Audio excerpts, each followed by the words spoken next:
All right, y'all, this is Prolifically Born Again, and we're going to watch a short video and have a conversation. Seen that in when I went to exorcism school. I haven't seen it firsthand.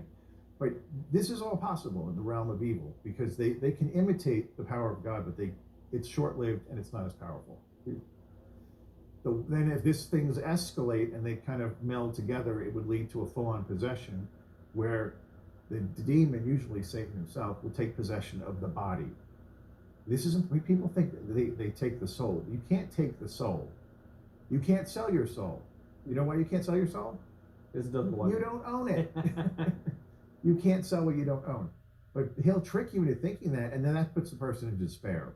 So Robert Johnson, he's there at the Delta in Mississippi. He wants to be the best blues guitarist ever, and he sells his soul to the devil. At least that's what some album executive said decades later. Mm-hmm. He can't really sell his soul. Mm-hmm. So instead, it's just the person inviting the devil in to their body. Yep. Yeah, when you make a deal with the devil, it's an invitation. And he takes the invitation very seriously. He comes right in.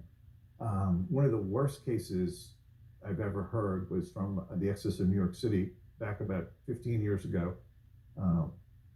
He was telling me, or it would have been longer than that, maybe 20, 25. There was a woman, a young girl at Juilliard, a violinist, and she was about to graduate. She was brilliantly talented, but all of her friends were getting job offers and she had none. And her friends remember always hearing her say the words, "I would do anything to be famous." Well, guess who's listening? Your angel's listening, but also there's other things in the room.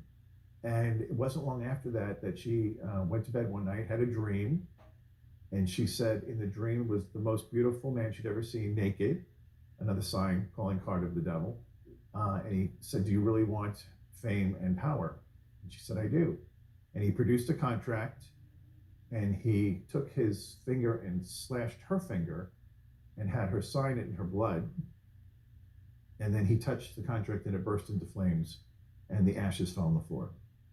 So pretty easy to understand what happened, right? You don't need an advanced literary. Right. So when you wake up from that dream and you remember it, you might take a pause and be like, I don't think that was a good thing. But what's worse is her finger was cut and the ashes were next to the bed. So she still doesn't say anything. Not to be the devil's advocate, but I guess to be the devil's advocate. Could this girl just have been nuts making it up? She could have been. She could have, yeah. But you have to hear the whole story. Okay. So within a couple of weeks, she signs this multinational tour, makes a ton of money, becomes very popular and famous on this circuit.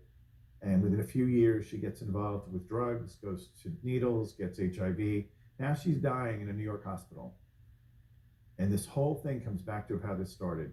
And she calls her Filipino mother and tells her the story. And mommy calls the chancery, hysterical. "I need an exorcist right away for my daughter." So Jim is the exorcist. He shows up and they tell him the whole story from the dream forward. And he says, "Okay, well, that's not good. You signed a blood covenant with the devil. So I'm going to need you to break that with the blood covenant. So you're going to write out the whole creed and then you're going to sign it in your blood." Well, the doctor's like, she has AIDS. She's not signing anything in blood. Not going to happen. And he says, "Well, then you need to step out of the room because she needs to do this." And she did do it. And she signed the contract, the creed. And within a few seconds. The creed, for those who don't know, is I believe in God the Father It's Almighty. what we believe is as our faith. Yes. Yeah. The whole faith, neat little package. Here it comes. And she signs it. And she convulses and flatlines, dies. Here it comes. So now the doctor comes back and he's really upset. The mother is out of her mind. They're all blaming the priest.